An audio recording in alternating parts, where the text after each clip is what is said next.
This year, Madiba's birthday month comes at a time where the country is at a crossroads politically, junk status economically, and estranged socially. What would Madiba say if he were around? Did he foresee and warn us against some of these crises that we are faced with today?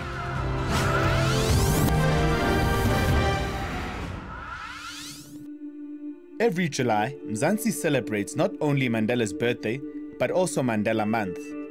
During this time, South Africans perform humanitarian work that helps uplift others and is meant to unite a country deeply divided along racial lines, where the African majority live in poverty and squalor, while the white minority enjoy a life of privilege. We understand why the youth are angry today. Because you can see your counterparts, your white counterparts, enjoying privileges which you don't enjoy. What's your feelings about Jacob Zuma? Do you think he will make a good deputy president? Oh, there is no doubt about that. De Klerk does not care for us. It is in the nature of an alliance that its partners will not agree on all matters.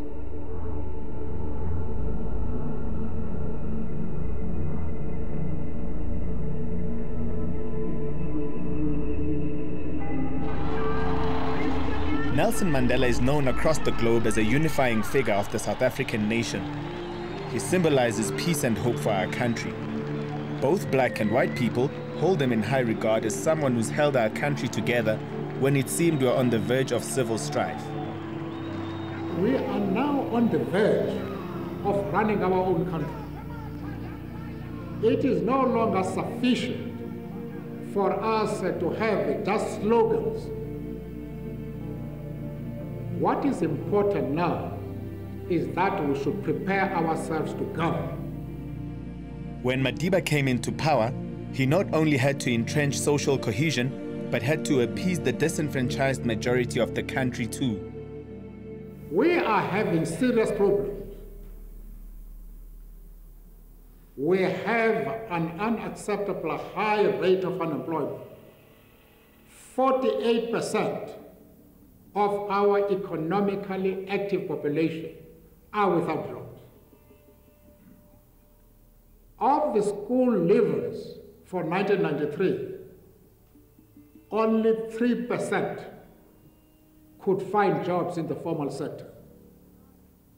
Crime is rising at a rate which is alarming, where the crime rate in this city, Johannesburg, is now higher than that of Chicago, which was once the capital of the criminal world. We have surpassed it. There is no housing, not sufficient schools. Our children cannot go to school because there are not enough schools. They can't get jobs. They are now turning to crime, not because they're criminals, but because it is the only thing they can do to earn a living. We must move society, we must move our people to a point where they can address these problems constructively, creatively. We must be able to spell out how we are going to face these problems, not tomorrow, but today. Although Utata raised the issue as far back as 1993, more than 50% of the South African youth looking for employment remain unemployed. And the young people must be in the forefront of that attempt to shift our people from the position of merely being resistors, being slogan shouters, which are empty, which mean absolutely nothing. That is what we are called upon to do today. Where are we going to get the resources to ensure that our people have houses, that enough schools are built so that our children can try and equip themselves with the weapons to serve their community? I have just returned from the United States of America. I met President Clinton. I met her Secretary of State, Warren Christopher. I met Ron Brown, Secretary for Commerce. I met a wide range of leaders, both of the Congress, of the states, and of the cities. And my message was, we wanted the United States of America to give us massive funds so that we should be able to improve our economy. Our economy should generate wealth and offer job opportunities to our children. That is not a matter I can leave to de Klerk, because de Klerk does not care for us at all.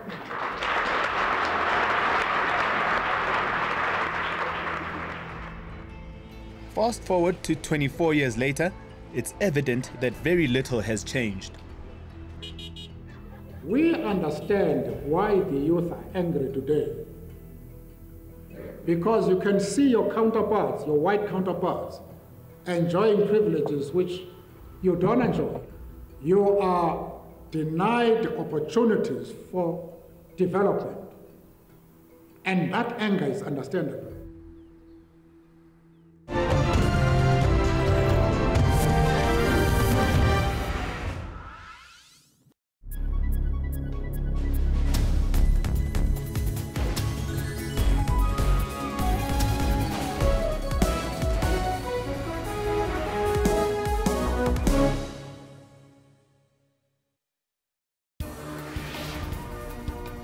The Law Society has slammed notices sent to 4 universities to jack up standards or risk losing their LLB courses. The Council on Higher Education issued a stern warning to the universities to conform within 6 months. I think it will affect the university. I think outside the law faculty, there's a funding issue. It's been 112 years since Enoch Sontonga died as a relatively unknown composer, choir master and teacher. But today his legacy lives on through his greatest composition, Nkosi Sikeleli Afrika. For all your news updates, stay tuned to Your World from Monday to Sunday.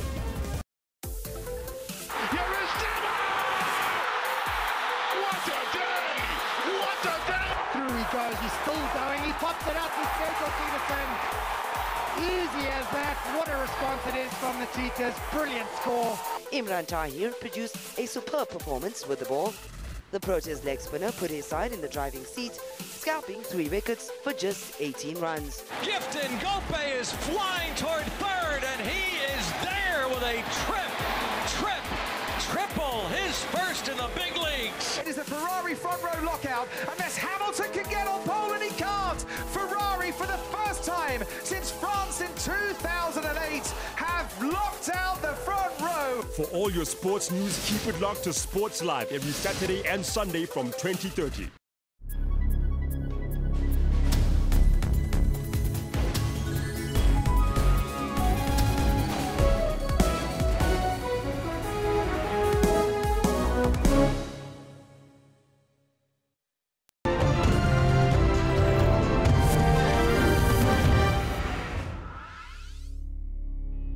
In 1993, after the cowardly assassination of then Mkhonto weSizwe General Chris Hani, only the calm and assertive words of Utata kept this country from plunging further into chaos and bloodshed.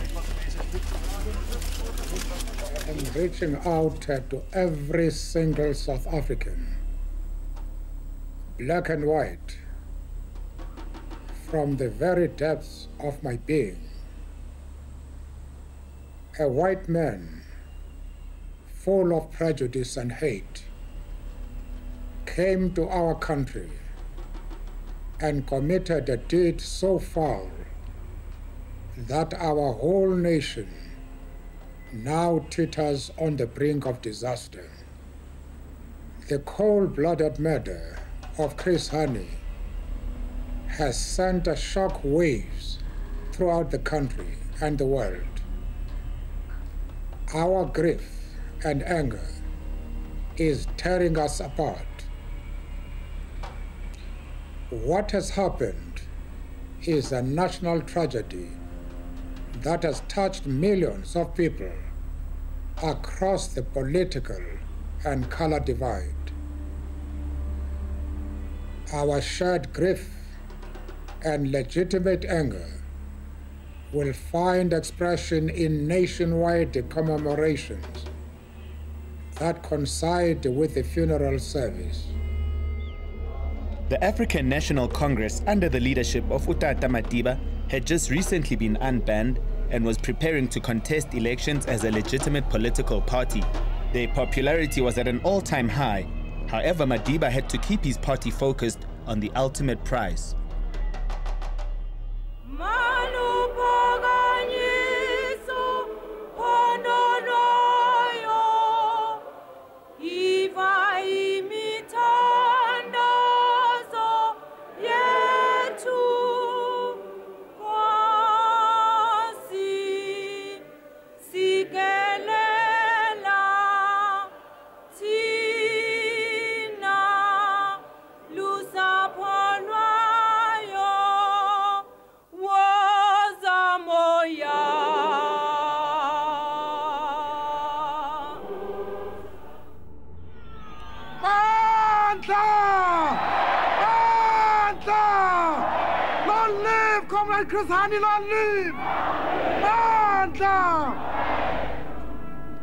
We have to work with people we don't like.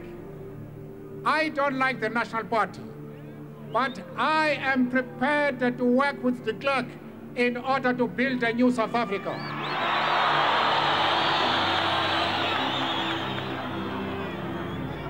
Unbeknownst to him, Utata would later receive a Nobel Peace Prize alongside apartheid South Africa's last president, F.W. de Klerk.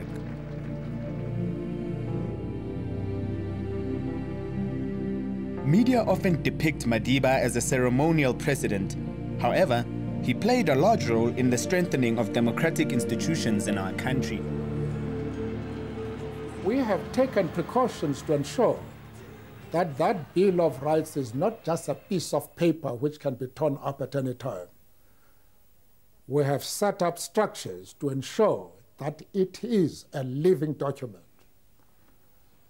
We have set up a public protector, a human rights commission, which is composed of some of the most outstanding citizens of this country. We have the TRC, again composed of very leading citizens of this country. We have, above all, created the Constitutional Court, which has been able to override even the decisions of the executive, including the president. Madiba did more than just dance and take pictures with kids. We have inherited a debt of no less than 250 billion rand, as we have said on a number of occasions. We are now servicing that debt at the rate of more than 40 billion a year. That is 40 billion we do not have to build houses, to create jobs, and so on. We have been able to reduce the budget deficit to about 5%. And we are on course to reach a deficit of 4% next year. And all these things are done by men and women who have never had the experience of governance before, who have never been trained for that, but who know what is right, who listen to our people. And we have, in all fairness and with all humility, I think we have done far more than many people expected. Although he is often solely credited with Mzansi's reconciliation project, Utata is quick to point out that he did not work alone. But as far as reconciliation is concerned, it's also a misconception that I am the only person who believes in this. I did not actually participate in the negotiations in Kempton Park. We were represented by people like Cyril Ramaphosa, like Thabo Mbeki, like Paulo Jordan. They are the people who actually put the whole question of reconciliation in the course of those negotiations. But of course, I believe in that. And because of my position as president, what I say has attracted more attention than what my colleagues with whom I work, who may have originated the whole idea, not me, because we are a collective.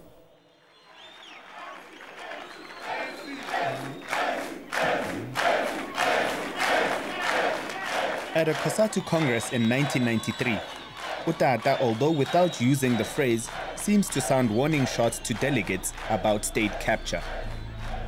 We have had the freedom fighters who have commanded invincible liberation armies. And when victory came, they made an honest effort to address the living standards of our people. They tried to honor their promises and delivered basic services. But as time went on, because power corrupts absolutely,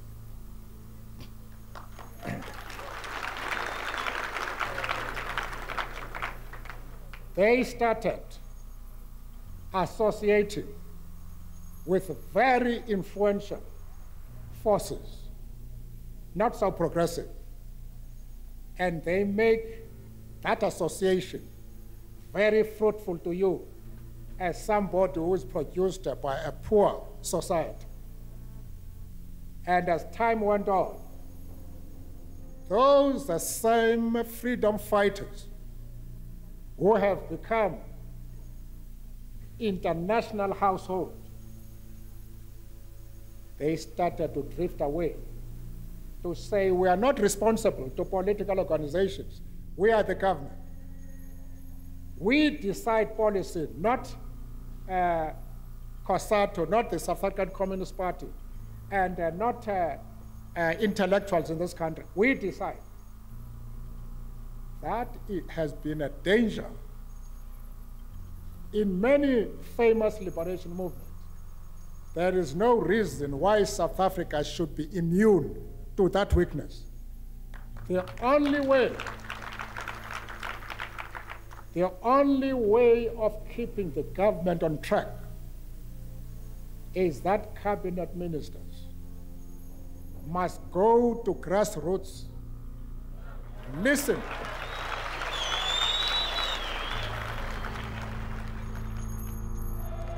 At a time where members of the tripartite alliance cannot even be in the same room with each other, it would do them good to remember Madiba's wise words.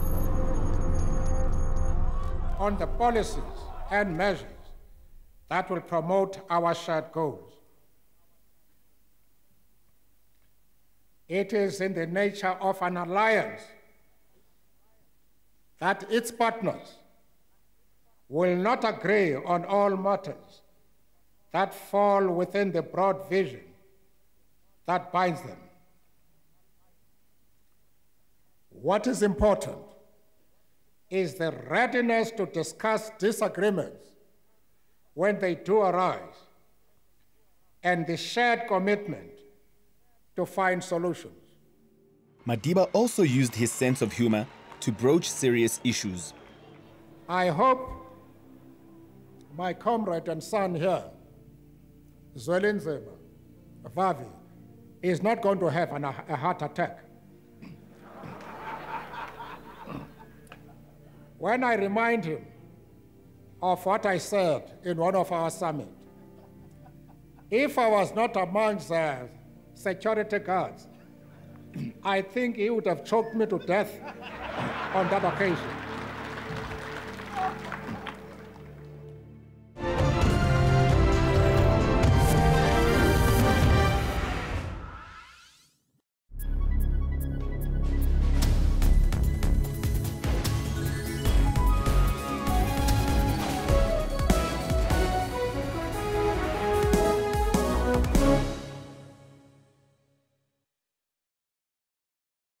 If you ask this Irish master whiskey distiller why sometimes whiskey is spelt with an E and sometimes without, he'd say, "Oh, to be sure.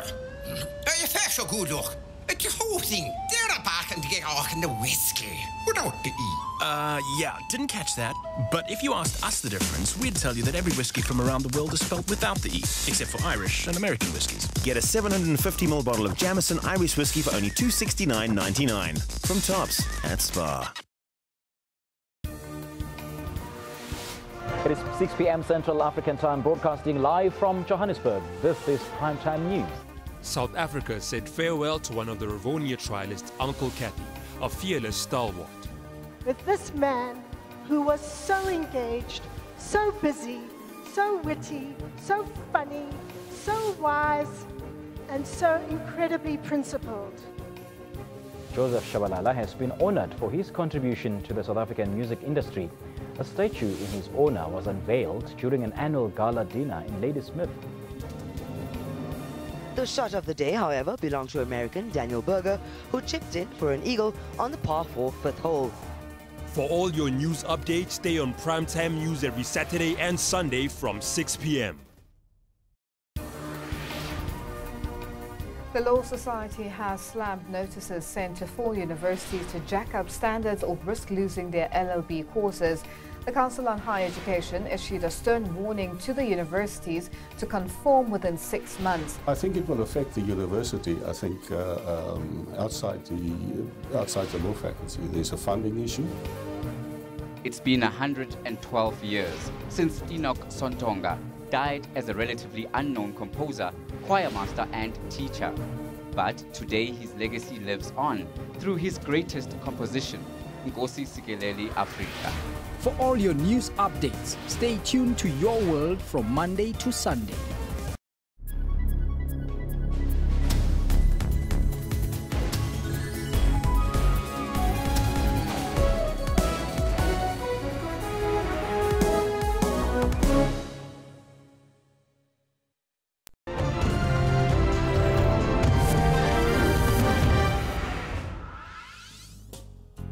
Dear Tata, South Africa has changed since you left. Your birthday is one of the only days that we help those less fortunate than us. At least for a single day for 67 minutes, some get food in their stomachs. Vegetable gardens are planted, and the more fortunate ones get homes built for them. Both Madiba and of course the Archbishop, they've all given so much to this country, and in terms of service, they have been in service to the country, and I think it's important that as the South Africans that we continue that tradition of service. Feeling very, very well, man. I'm really happy. Whatever you have done is very nice for us. The area that's behind me has in the last 3 months been destroyed by fire twice. The residents have had to rebuild on 2 separate occasions, and so we're looking at different initiatives that allow us to protect homes, save lives, and painting is one of them. This day is about serving. It's about leaving a legacy rather than simply making a difference for 24 hours.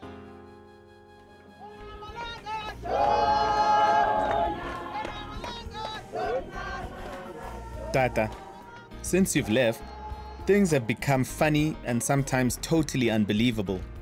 We've seen you, albeit posthumously, campaign for the official opposition.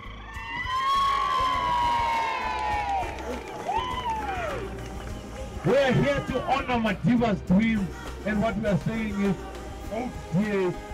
On your birthday this year, a group of civic organizations gathered under the Save SA banner met in an air-conditioned church in the leafy suburb of Randburg, apparently to fight corruption, state capture, and to unite South Africa. The problem is that they forgot to find someone who could sing the country's most important song.